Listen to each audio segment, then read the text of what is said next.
guys, welcome back to my YouTube channel. My name is BERNELEE and I am sitting next to Wode Maya, the one and only annoying village boy from Ghana. Okay, that's what he says. All the time, people need to know that I'm from the village and people need to know that I'm so annoying.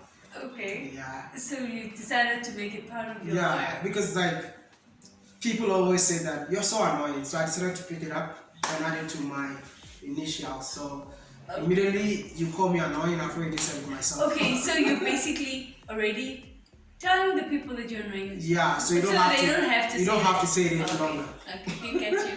So Wode Maya, can you please tell us a little bit about yourself? Wode Maya is a YouTuber from Ghana, born and raised in Ghana. I'm an aeronautical engineer, graduated from Shenyang Aerospace University way back in China. And I decided to quit my job and follow my dreams of traveling across the continent of Africa, just to let the world know that Africa is not what they think, and also let Africans get to know themselves. So this is who I am and what I do. So that's where you started? I started way back in school, having fun with Chinese women. I used to have Chinese women all the time in my videos. Those days way back in university. So I was just doing it as a hobby, So after school, started working, and I felt like I can take this to the next level. And that is why I decided to quit and then just start traveling within Africa. Okay, so you were first based in China? I was based in China for 6 years. For 6 years, okay. Yeah. Is that the duration of your studies? No, my duration of my studies was 4 years and working period was 2 years. And then after some time, I just got tired of it and I'm like, you know what? I feel like I don't belong here. I feel like I can make more impact when I'm in Africa. So I always say it's always about impact, not income. So I had to come and can make an impact. Yeah. Okay. So what am I? Okay, I am just starting. I am 2 months into YouTubing. It's made it to life. And I have about 400, 500 subscribers. In 2 months? Yeah. Wow! You've made it! You know how long it took some of us? It took me 2 years to get 1,000. And it took you 2 months to just get half of 1,000. I need to clap for you. Oh, thank you. Wow. I don't know I made it. Thank you. Thank you. You just have to keep going. Yeah. So, okay. Now I'm looking at myself and I'm sitting next to the biggest YouTuber in Africa, guys. I'm not, let me tell you, I'm just a content creator who loves doing his own thing. Numbers are just numbers. Apart from the numbers, you and I are I'm sorry, I know you're married, but it's okay. Apart from numbers, we're just Africans who are willing to create content together. I mean, the content is very important than the numbers. I normally tell people, I'm just a YouTuber. People should stop calling me big YouTuber, small YouTuber, and all of that. I'm just me. This is Wode Maya. But let's be honest. Psychology of numbers sometimes can get to can get a bit intimidating for I am a 500. I barely have 500. He has over 800,000. Oh wow! Subscribers. Yeah. So it's just numbers. It's just numbers. Forget about the numbers. It's just like people saying age is just a number. You sent me a message. I responded. If I didn't have time, I would definitely not respond. But I know I have time. So maybe some people will be like, oh, I have 800,000 subscribers. I'm not going to respond to you or anything like that. It's so hard to talk to everybody. But I believe in working together to achieve one common goal than you going alone. Yes. So in my circle, there's nothing like numbers. Okay. Yeah. That explains so much of the humility that I have gotten from you ever since I walked into the door. Because I was stunned actually that I've seen YouTubers before, or I've listened to, and I can, the numbers quite got to their heads, and then I'm like, okay, looking at this guy, and I'm like, huh? Are you sure you are the same person? Same person, everyone can be like me, including you. YouTube, it takes just one video to blow up. Just one video. You know, so you just have to know that the person that is looking down upon, saying that, oh, your numbers are higher or your numbers are lower, can become bigger than you tomorrow. So that's why I have to repeat again. It's just a number. It's just a number. Because tomorrow, if you get a viral video, 2 viral videos, you can surpass me. So why do I have to disrespect you because of your numbers? That's wonderful. Yeah. Okay, so I'm looking at it now from a point of a really. I'll still call myself a small YouTuber, guys. I am determined to call myself a small YouTuber for now. But in the future, it's going to change. Yeah. So, how did you get to where you are? I would say that it took discipline, dedication, hard work, and I'll say perseverance. Yeah. I started doing YouTube way back in school, and I was a comedian, you know, just trying to make people laugh. But my friends kept on telling me that you're not funny. So my friends were being negative, right? And I used that negative criticism as my source of inspiration, right? So all the time I was always trying to prove my friends wrong, but I can't do it, right? So it took me 2 years to get to 1,000 people to follow me. But then I kept on learning. What is the way forward? The way forward is that create videos that people want to see, stay consistent, and work hard. That's it. So this is what I did. And I moved from 1,000 to 8,000 in a week because of a video that went viral. So the video went viral. Like if you can check my channel, how black people react when they see how Chinese people react when they see black people. That was my first video that went viral. That's the video that actually changed my life. And from there, I realized that, oh, so people are actually looking for good content. Why don't I produce more good content? So when I started producing more good content relating to Africans living in China, my channel started like shooting up. Then I had a girlfriend who was Chinese, and she was willing to create content with me. The first video that I did with her, I was like, oh my god, a lot of people were interested, like, want to see more of this girl, I'm like, okay, so which means this is another way to grow. So I became, like, I started dating her, we started creating videos together, and I moved from 20,000 to 70,000 in a short period of time. And then at the end of the day, we broke up. That was when I'm like, you know what? All my audience are there because of this girl. Now what do? I need to try and transform everything by myself. And then I started creating videos when she left, and then I moved to 100K. After 100K, I'm like, you know what? I need to come to Africa. So I came to Africa in 2018. I had 100K. So 2018, I had 100K. And when I came to Africa, it was all about consistency. I don't sleep, man. I go out, shoot, come back to my room, edit, upload. And I've done that from 2018 to 2021. So that's when I started YouTube full time. So 100K to 800K within a period of 2018 and 2021. So I would say that it's just being you, being authentic, doing what you love, but don't forget that you have to be very disciplined. Because if you let numbers get into your head, you lose focus. If you let the way, you're famous, like everybody, oh, Wode Maya. If you let that get into you, you lose focus. So just work hard, create good content. Believe me, you will get there. Okay. Yeah. Okay, so you started messy first? I started. You started messy. Messy, like. In your first videos? Yeah. And then you got someone on board. Yeah. To help you. Yeah. Who helped you grow.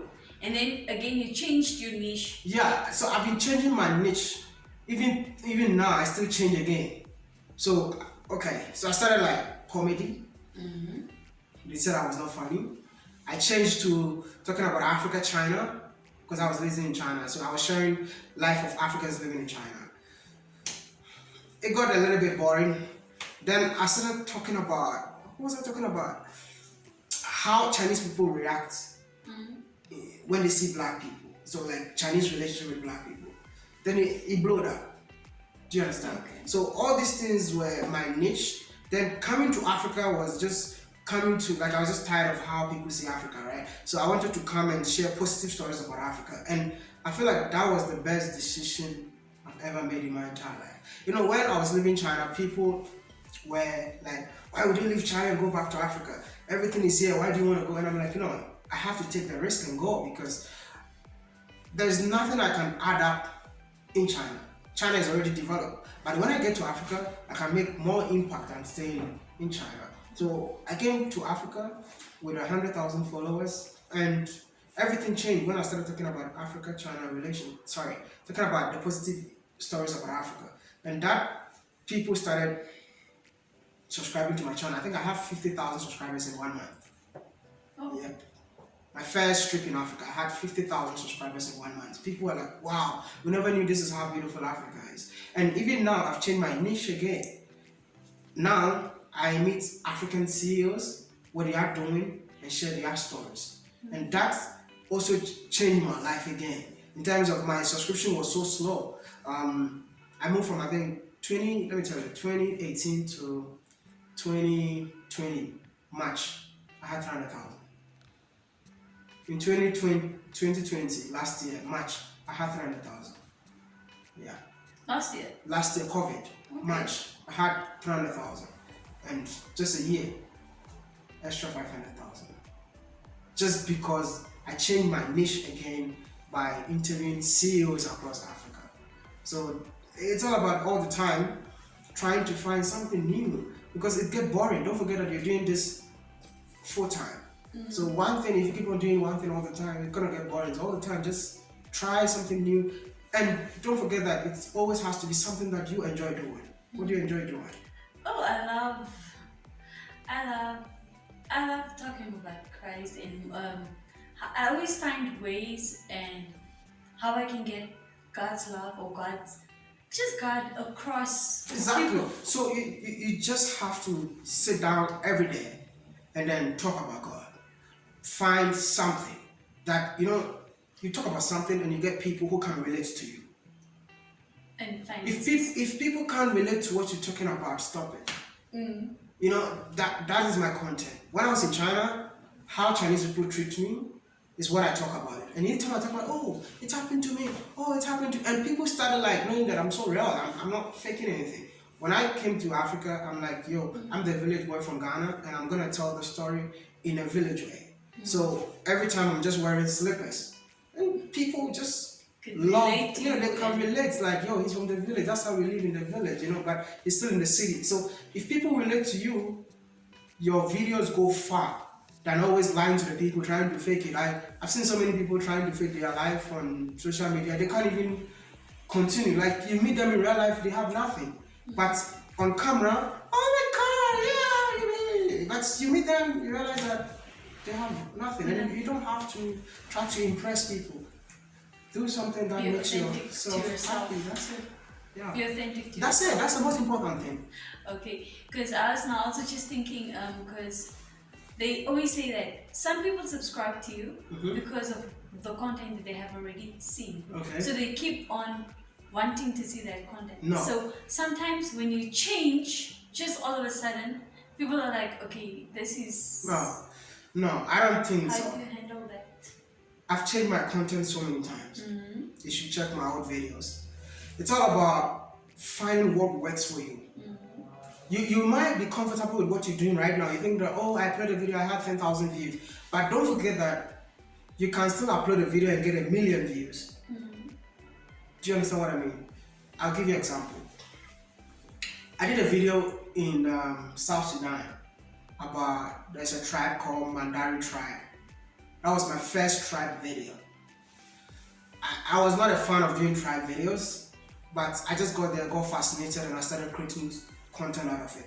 I was so scared because I thought my audience would never like it, because they know that I tell positive stories. And I'm always trying to avoid the other side of Africa in terms of the village style. I was trying to avoid it, right? But this time around, I was like, you know what? I don't care what people are going to say. I feel like I need to share the story. Can you believe that we got 1 million views in a week? That video. Now the video has 2 million views. You understand? And now, which means that I found a new one, niche. So I mean, here I have to go and spend a night with the himbers. Because of, you see, now people are interested. Yeah. So now I'm in here, I need to go and spend a night. But those days, I will never come here and say that I'm going to spend a night with the himbers. So it's all about evolving. That's the word. Always evolve, find something new. You're talking about God. Tomorrow you can talk about Christ. Next day you can find people and just discuss with them. Like discuss something, but it's the same message. Yeah. You are diverse. Not all the time you come and say, "Oh, children of Christ," blah blah blah blah. No, it's gonna get boring. You can take us to the streets. Let us know what the people in the street think about God. Yeah. You're still doing the same You're thing. still doing the same thing. But you diversify a little and bit. changing it the way you're doing. Changing the way you're doing it. Thank you. I think some of us have. I think I was talking to a friend of mine earlier about that, what I have realized is that we get into YouTube, for instance. We're saying, okay, this is my niche. This is what I'm going to do, and this is what I'll stick to. No. And by doing that, we are actually limiting ourselves. Thank you. And we are stealing from ourselves and stealing from our growth. And sometimes, yes, God wants you to speak His word and let people know about the love in Christ and the coming of God and stuff like that. But sometimes He wants to use you in a different way. Different way. Thank you. Thank you.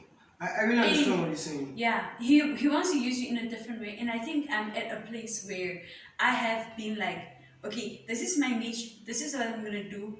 Finances, faith, and I'm going to do sit-down videos. I'm not going to have people on my channel. No, you don't have. And then he's like, okay, you have said that for yourself. Have I said that for you?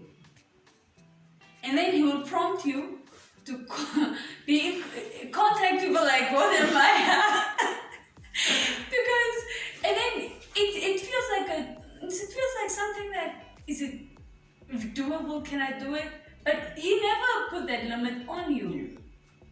That's it. So that's why I'm saying that the key word here is diversify. Yes. You can't be doing one thing all the time. See, even like you see my guys here, sometimes I just talk to them, yo, do you guys have any ideas that you think we can add to the videos? Because I go with the flow.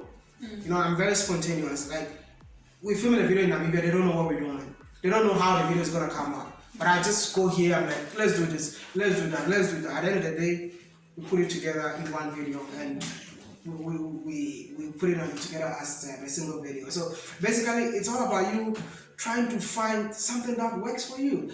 Maybe you might be in your room talking about God, but no one is watching. But you go to the street, interview someone out there. Maybe that person has a voice, but without you, we can't find the voice of that person. So you have to be a messenger for Christ. So being it's just like me. Like I always tell people, the work that I'm doing is just me doing God's work. Yeah. Touching lives. So that is why I don't care about your numbers. Like when I came to Namibia, I was just posting, can I meet people? So many people didn't even, I reached out to people before coming here, but they didn't get back to me. But now they are reaching out to me because other people are talking about me. So now they're reaching out, but come on, I sent you a DM before I got here. So it's all about you allowing yourself for God to use you. And if God is using you, you have to obey, go. Obedience. And then let that person who doesn't have a platform use your platform for the rest of the world to hear your voices. So that is how it's supposed to be. So it shouldn't always be you sitting in your room and no. Because somebody else could be the voice that God wants to use at that time. Thank you. For somebody else, because somebody else can relate to that voice. Thank you. It's just like me telling people to come back to Africa.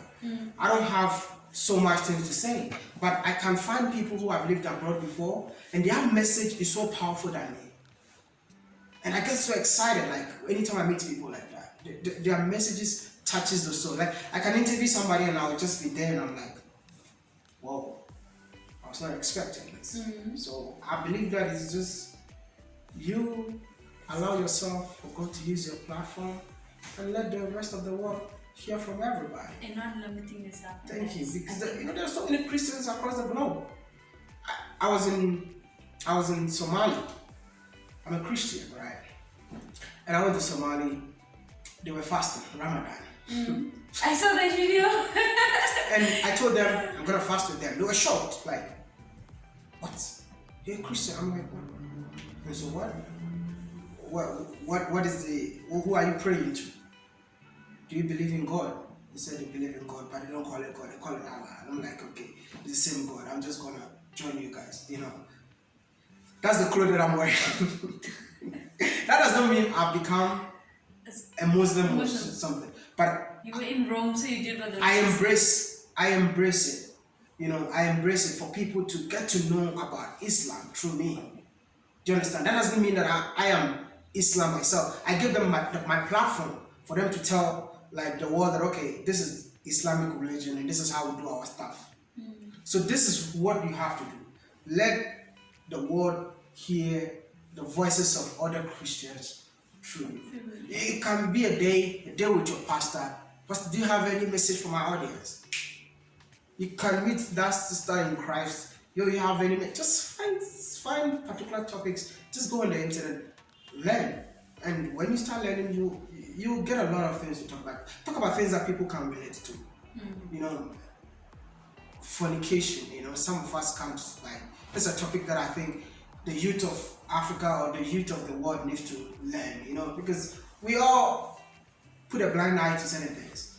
And we need people to talk about these things. But maybe you might be shy sitting in front of the camera talking about fornication. But there's somebody else. But there's somebody else who, that's the message. They always want to talk about it. Yeah. You know, there's a pastor in Ghana. He preaches on the street, right? So when he sees you, like maybe a girl wearing a short skirt, then he amplifies his voice. Why would you be wearing a short skirt in the middle of... You see, maybe you can't say it, but that guy over there can say it. So I believe like this is how you diversify your content and give people the chance to use your platform to speak to the world. Yes. Yeah. Well, thank you, Wode Maya. You're welcome. For the first part of the video, guys, we are done. But as you know that we have to hit the second part, which is finances. I want to know how he does what he does financially. Okay. So, guys, thank you for watching this content. And like I heard him say in one of his videos, don't be stingy with the content. Don't be stingy. Don't be stingy. You have to like and share. Be an Ashawo on YouTube, you know? Like, do you know Ashawo? Do you know what is Ashawo? Ha! No! You're not from West Africa, so you don't know. Ashawo means a prostitute, yeah? Okay. So, be a prostitute on YouTube. Do you know the meaning? You're not a prostitute? Yeah. Okay, sorry. We're talking about God and we've changed everything. So, be a prostitute on YouTube. As in, if a prostitute give herself out to a man, it's like free, right? No, it's not free. She has to pay for it, for the guy to enjoy it. But on a YouTube channel, like this message that you need to hear, it's for free. And don't say that you subscribe to Wode Maya, so you won't subscribe to this one. No, that's what I'm saying. Be an Ashawo. So please subscribe. It's free. I mean, come on. Come here and learn about God. Don't be so stingy, man. I'm so sorry. Don't be stingy, Don't be guys. stingy. Please like, share, and subscribe. Thank you. Thank you. Bye. Bye.